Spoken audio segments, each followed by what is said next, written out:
பாருங்க, எல்லாம் பாருங்க. இதாங்க கல்வராயன் ஹில்ஸு. நாங்கள் வகை தெரியாமல் வந்து மாட்டிக்கிட்டோம். ஏதோ போகலாம், ஒரு என்ஜாய் பண்ணலான்னு பார்த்தோம். இங்கே வந்து பார்த்தா தான் தெரியுது அடர்ந்த காடுங்க. இது ஒரே அடர்ந்த காடு. பாருங்க பாருங்க, ஃபோட்டோஸா இதெல்லாம் பாருங்க. இதெல்லாம் பார்க்கும்போது எங்களுக்கு வந்து ஒரு பயம் வருது. அது ரெக்கார்டு. சுபாஷே, நாங்கள் வந்து குணாகோகம் மாதிரி இப்போ வந்து மாட்டிக்கிட்டோம். நாங்கள் எந்த இடம் தான் போகிறோன்னு எங்களுக்கும் தெரியல.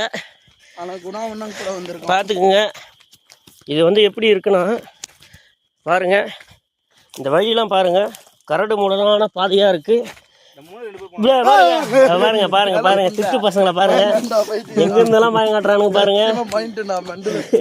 பாருங்க இந்த இடம் நான் பார்த்துட்டால இந்த இடம்லாம் பாருங்க. இதெல்லாம் ரொம்ப கஷ்டமா இருக்கும். இந்த இடம்லாம் நாங்கள் எப்படி சூஸ் பண்ணோம்? எதுக்கு கீழே பார்த்தோம்? கீழே கீழே பார்த்து வா, கட்டை இருக்குடா சார். இதெல்லாம் பாருங்க, இதெல்லாம் ஒரு அனுபவம் தான்.